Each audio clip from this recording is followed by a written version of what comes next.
नमस्कार, होम मिलती भी भारत में आपके स्वागत है। आज की बड़ी राजनीतिक खबर, रांची से रक्षा राज्य मंत्री संजय सेठ का बड़ा बयान। उन्होंने पश्चिम बंगाल और तमिलनाडु में चल रहे मतदान को लेकर कहा कि भारतीय लोकतंत्र बेहद मजबूत है और देश का हर नागरिक चुनाव आयोग की निष्पक्षता पर गर्व करता है। संजय सेठ ने दावा किया कि पश्चिम बंगाल में कानून व्यवस्था की स्थिति खराब रही है, युवाओं का बड़े पैमाने पर पलायन हुआ है और महिलाएं असुरक्षित महसूस कर रही है।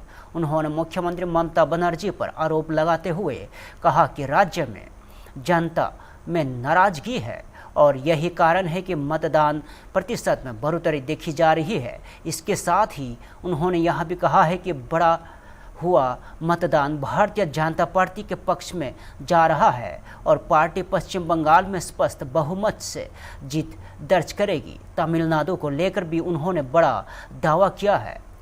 संजय सेठ के मुताबिक वह भी महिलाएं डीएमके सरकार से नाराज है और महिला आरक्षण बिल को लेकर भी असंतोष है। उन्होंने कहा है कि तमिलनाडु में भी बसपा प्रचंड बहुमत के साथ जीत हासिल करेगी। हालांकि चुनावी माहौल में इस तरह के दावे आम होते हैं। अब देखना होगा कि जनता का फैसला क्या होता है।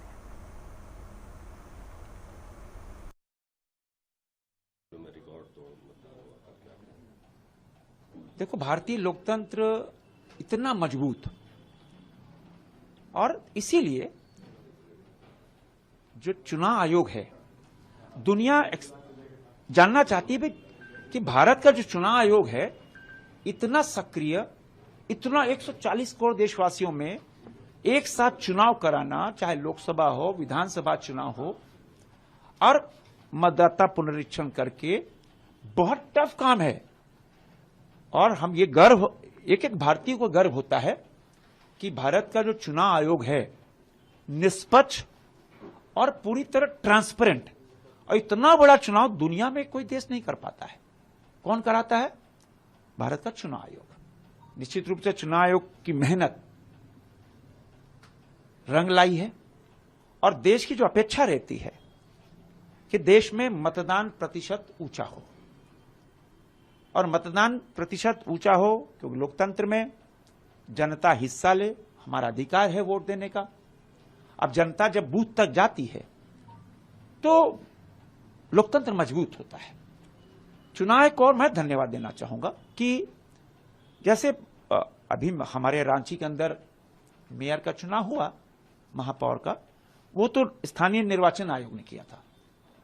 तो मैं तो भुक्तभोगी हूं, मेरा नाम किसी दूसरे बूथ में, मेरी पत्नी का नाम दूसरे बूथ में, मेरा नाम 34 नंबर वार्ड में, मेरी पत्नी का नाम 35 नंबर वार्ड में, और 4-4, 5-5 किलोमीटर बाद बूथ दिया गया। क्या न्याय था? नहीं। लेकिन भारत के चुनाव आयोग ने इतनी बढ़िया व्यवस्था की कि जहां वोटर्स हैं, 800-900 वोटर है, उन्हीं के मोहल्ले में बूथ होगा। अगर हम 4 किलोमीटर दूर दे देंगे तो क्या वोट देने जाएगा?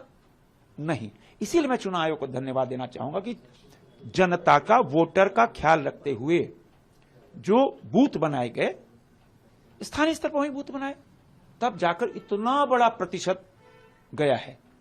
और दूसरा,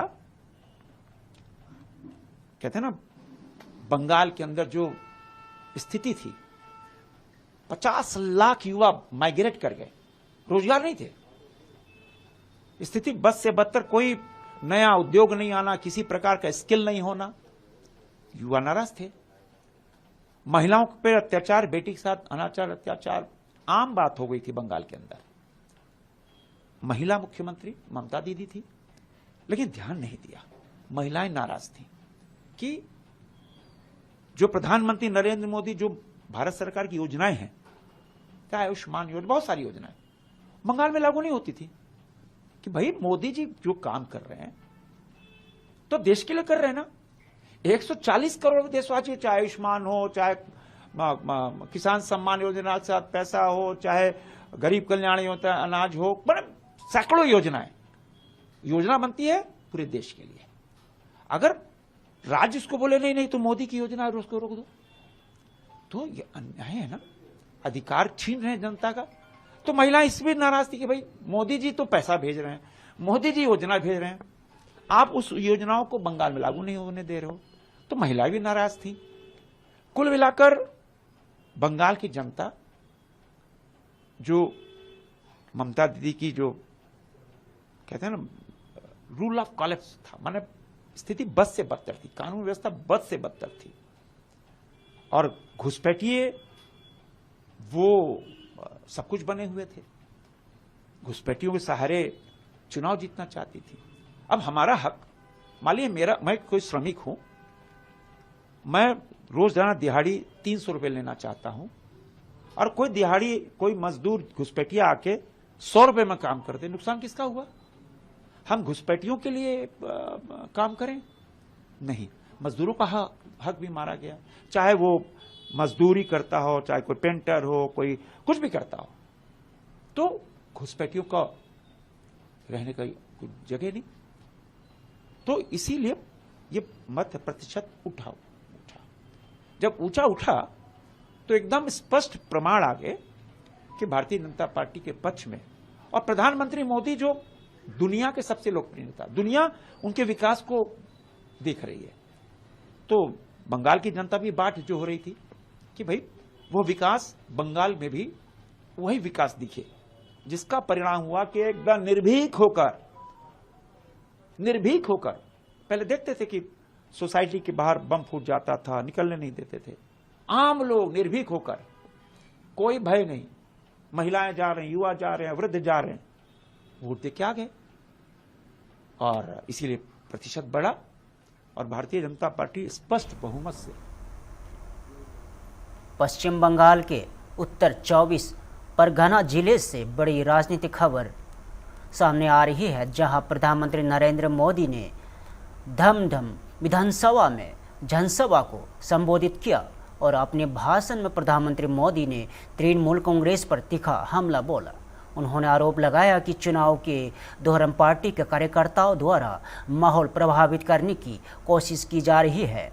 साथ ही उन्होंने कहा है कि बंगाल की जनता इस बार बदलाव के मूड में है, और प्रधानमंत्री ने जनता और भाजपा कार्यकर्ताओं से शांति और साहस बनाए रखने की अपील की, और कहा कि पश्चिम बंगाल क्रांति और वीरता की धरती रही है।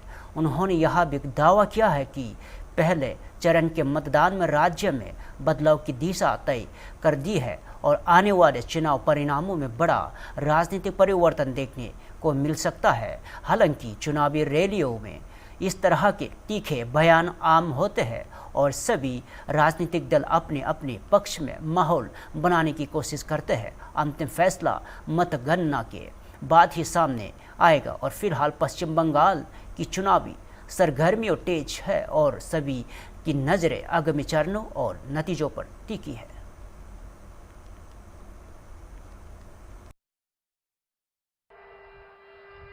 इस वजह से अब टीएमसी बहुत बुरी तरह बौखला गई है।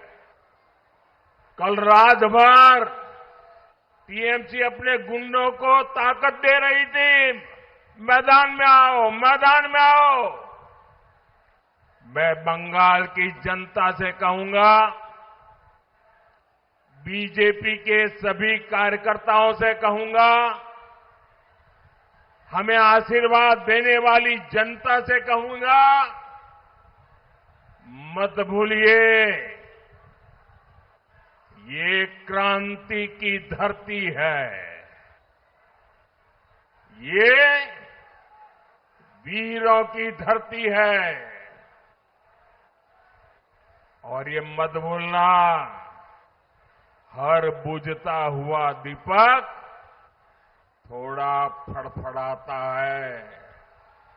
वैसे ही टीएमसी का दिया बुझने से पहले थोड़ा फड़फड़ा रहा है।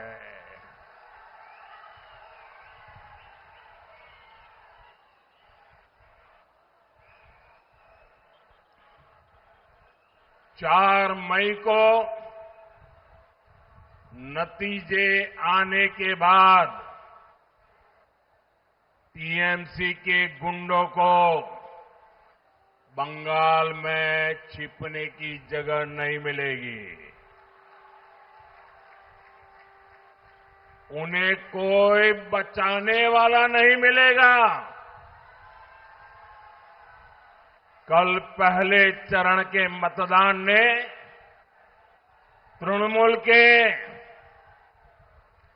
महाजंगल राज के अंत का उद्घोष कर दिया है। आज बंगाल में एक ही गूंज है, पलटानो दोरकार।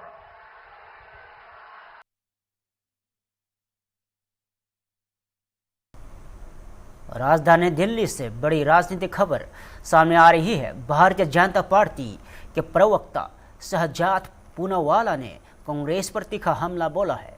शहजाद पूनावाला ने कांग्रेस अध्यक्ष मल्लिकार्जुन खड़गे के उस बयान को लेकर प्रतिक्रिया दी है जिसमें प्रधानमंत्री नरेंद्र मोदी के लिए कथित रूप में आपत्तिजनक शब्दों का इस्तेमाल करने का आरोप लगाया गया है। और पूनावाला ने कहा है कि बयान के बाद कांग्रेस डाइवर्जन और विक्टिम कार्ड खेलने की कोशिश कर रही है। उन्होंने दावा किया है कि इस बयान का वीडियो सार्वजनिक है और कांग्रेस अब इससे पीछे हट रही है। साथ ही उन्होंने चुनाव आयोग की कार्रवाई पर भी सवाल उठाने के कांग्रेस के रुख की आलोचना की। और पूनावाला ने आगे आरोप लगाया कि कांग्रेस इस मुद्दे पर बचाव की मुद्रा में है और यह बयान पार्टी नेतृत्व के इशारे पर किया गया। उन्होंने संबंधित बयान पर कार्रवाई की मांग भी की है। वहीं कांग्रेस की ओर से इस पूरे विवाद पर अलग रुख सामने आया है और मामले को लेकर राजनीतिक बयानबाजी तेज हो गई है। प्राकृतिक न्याय के खिलाफ भी है। चोरी और ऊपर से सीना जोरी। एक तो खड़गे जी ने जो शब्द इस्तेमाल किए प्रधानमंत्री मोदी जी के लिए, उनको आतंकवादी कहा। उसके बाद ये लोग विक्टिम कार्ड, डाइवर्जन कार्ड खेलने में लग गए और इसीलिए कहते हैं कि हमने टेररिस्ट कहा ही नहीं। अरे पूरी दुनिया ने वीडियो देख लिया, अब बोलते टेरराइजिंग कहा और फिर उल्टा चोर कोतवाल को डांटे। इलेक्शन कमीशन को कहते हैं कि सिर्फ 24 घंटे दिए, आपने उसको नोटिस नहीं दिया, आपने उनको नोटिस नहीं दिया। तो ये दिखाता है कि कांग्रेस पार्टी डिफेंड कर रही है। और खड़गे जी ने स्टेटमेंट राहुल गांधी के इशारे पे दिया है। खड़गे जी ने तो पहले भी जहरीला सांप कहा है आरएसएस बीजेपी को, उन्होंने आतंकवादी कहा है बीजेपी को, सनातन को अपमानित किया है और 150 से ज्यादा गालियां कांग्रेस ने दी है मोदी जी को कि मोदी जी की कब्र खुदेगी, गंगू तेली, नीच, भस्मसूर, उनकी जाति, उनके परिवार, उनके माताजी को गाली, क्योंकि वो ओबीसी समाज से आते तो राहुल गांधी ने उनको गाली दिलवाई। अब सवाल ये बनता है कि क्या कांग्रेस पार्टी मोहब्बत की दुकान है या ये संविधान का अपमान और नफरत के भाईजान है? और इसका जवाब स्पष्ट मिल गया है। जनता को गाली दी गई है और वो भी पहलगाम की जब बरसी थी तब देश के प्रधानमंत्री को आतंकवादी बोल रहे थे और ओसामा जी, हाफिज सईद साहब, नक्सली शहीद, आतंकवादियों को क्लीन चिट देने का काम कर रहे थे। तो ये कांग्रेस की मानसिकता है, उनके ऊपर कार्रवाई होनी चाहिए।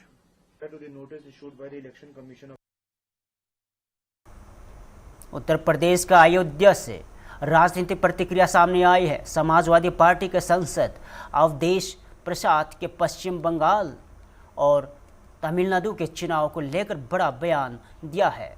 और अवधेश प्रसाद ने कहा है कि दोनों राज्यों में मतदाताओं की भारी उत्साह देखने को मिला है। उन्होंने दावा किया है कि इस बार भारतीय जनता पार्टी को करारी हार का सामना करना पड़ेगा। पश्चिम बंगाल को लेकर उन्होंने कहा है कि मुख्यमंत्री ममता बनर्जी रिकॉर्ड मतों से जीत हासिल कर फिर से सरकार बनाएगी। साथ ही उन्होंने आरोप लगाया कि बसपा ने उन्हें हराने के लिए हर संभव कोशिश की, लेकिन इसके बावजूद पार्टी को सफलता नहीं मिलेगी। उन्होंने यह भी कहा है कि ममता बनर्जी की संभावित जीत देश की राजनीति में एक नई दिशा तय कर सकती है। हालांकि चुनावी माहौल में इस तरह के दावे और आरोप आम हैं और सभी राजनीतिक दल अपने अपने पक्षों में माहौल बनाने की कोशिश करते हैं। अंतिम फैसला मतगणना के बाद ही स्पष्ट होगा। फिलहाल पश्चिम बंगाल और तमिलनाडु के चुनावी नतीजों पर सबकी नजरें टिकी हुई है।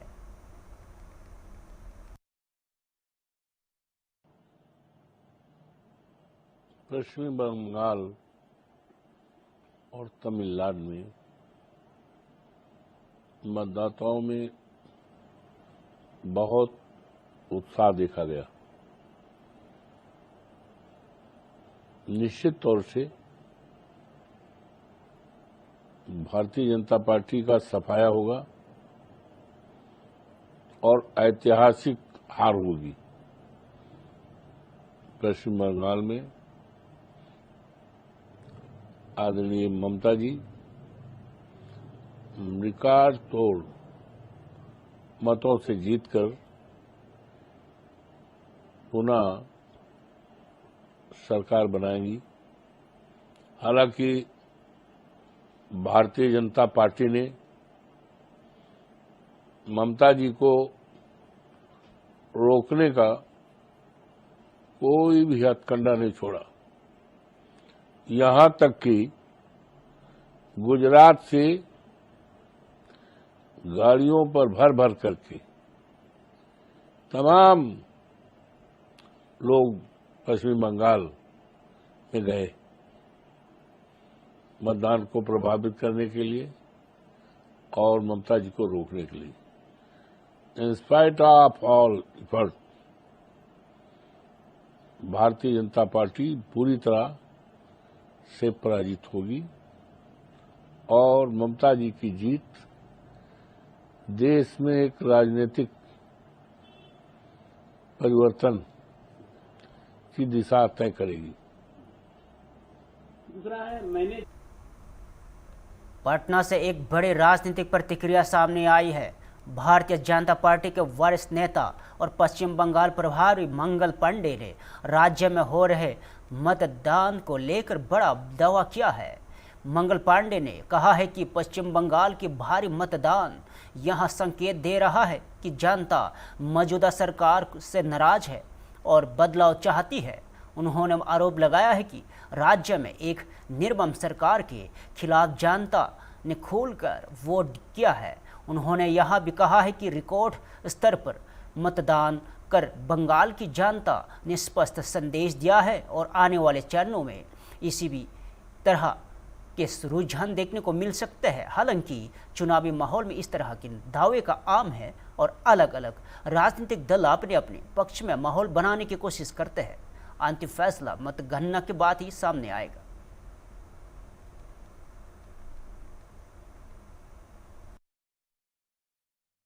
जी के नेतृत्व में बनेगा और बंगाल की जनता ने कल जिस प्रकार से मतदान किया है वह बहुत स्पष्ट संकेत है कि एक निर्मम सरकार को पश्चिम बंगाल की जनता उखाड़ फेंकना चाहती है और देश के इतिहास में सर्वाधिक मतदान करके बंगाल की जनता ने बहुत ही स्पष्ट संदेश दे दिया है। और दूसरे फेज का भी जो मतदान होगा, दूसरे फेज के भी मतदान में इसी प्रकार की मतदान होने की पूरी संभावना है, चूंकि जनता पूरी तरीके से तैयार है। बहुत साफ है कि देश के आजादी के बाद इतना अधिक मत किसी भी राज्य के विधानसभा के चुनाव में नहीं पड़ा है। मतलब जनता त्राहिमाम कर गई थी, ऊब गई थी सरकार से, किसी तरीके से मुक्ति पाना चाहती थी। गुंडागर्दी की जो सरकार थी, कल गुंडागर्दी करने वालों को जनता ने जवाब दिया और जनता ने टीएमसी के गुंडों को कई जगहों पर खदेड़ के बूथ पर जाके अपना वोट देने का काम किया है। तो पश्चिम बंगाल की जनता पूरी तरीके से जाग गई है परिवर्तन के लिए। कोलकाता से बड़ी राजनीतिक खबर सामने आ रही है, जहां केंद्रीय गृह मंत्री अमित शाह ने पश्चिम बंगाल के चुनावी माहौल को लेकर अहम बयान दिया है। अमित शाह ने कहा है कि राज्य में एंटी इनको भेष चरम पर है। उन्होंने आरोप लगाया है कि पिछले चुनाव में मतदान पूरी तरह भय मुक्त नहीं हो पाया था और कई जगहों पर बूथ का जाने तथा कार्यकर्ताओं को मतदान से रोकने की घटनाएं सामने आई थी। उन्होंने इस बार की चुनाव प्रक्रिया को बेहतर बताते हुए कहा है कि मतदाता सूची का सब शुद्धिकरण किया गया है और फर्जी नाम हटाए गए हैं और सुरक्षा व्यवस्था को मजबूत किया गया है। शाह ने के अनुसार प्रशासन, पुलिस और केंद्रीय बलों की तैनाती से इस बार चुनाव ज़्यादा निष्पक्ष और भयमुक्त वातावरण में हो रहे हैं। उन्होंने यह भी कहा है कि चुनाव आयोग ने स्वतंत्र और पारदर्शी मतदान सुनिश्चित करने के लिए जरूरी कदम उठाए हैं। हालांकि चुनावी माहौल में ऐसा आरोप प्रत्यारोप आम होते हैं। विभिन्न राजनीतिक दलों ने अपने अपने दावे होते हैं और अब देखना होगा कि मतदान के बाद नतीजे क्या तस्वीर पेश करते हैं। फिलहाल पश्चिम बंगाल की चुनावी गतिविधियों पर देश भर की नजरें टिकी हुई है।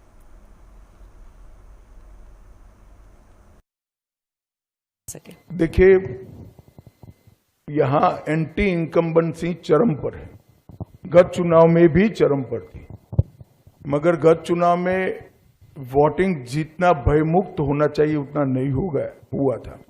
ढेर सारे बूथ लूटे गए थे, ढेर सारी जगह पे गांवों से मतदाता को निकलने नहीं दिया गया था।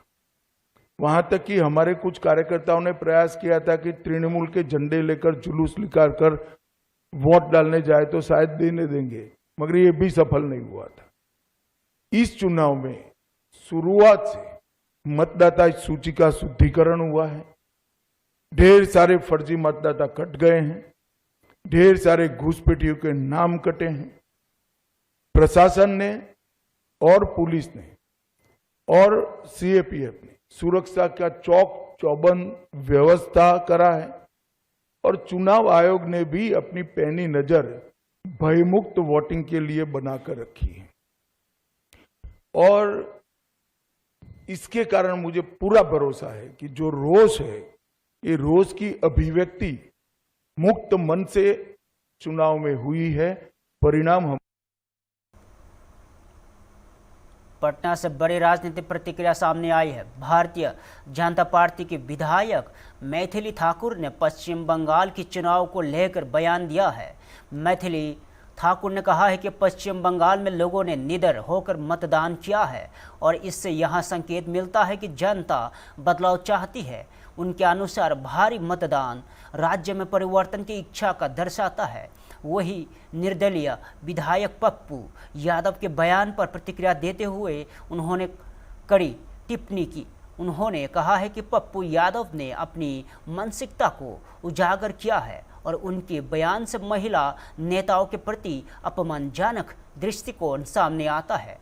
उन्होंने आरोप लगाया कि राजनीति सक्रिय महिलाएं पर इस तरह की टिप्पणी करना गलत है। इस पूरे मुद्दे पर राजनीतिक बयानबाजी तेज हो गई है और अलग अलग दलों के नेता एक दूसरे पर आरोप प्रत्यारोप लगा रहे हैं। अब देखना होगा कि चुनावी माहौल में इस बयानों का क्या असर पड़ता है।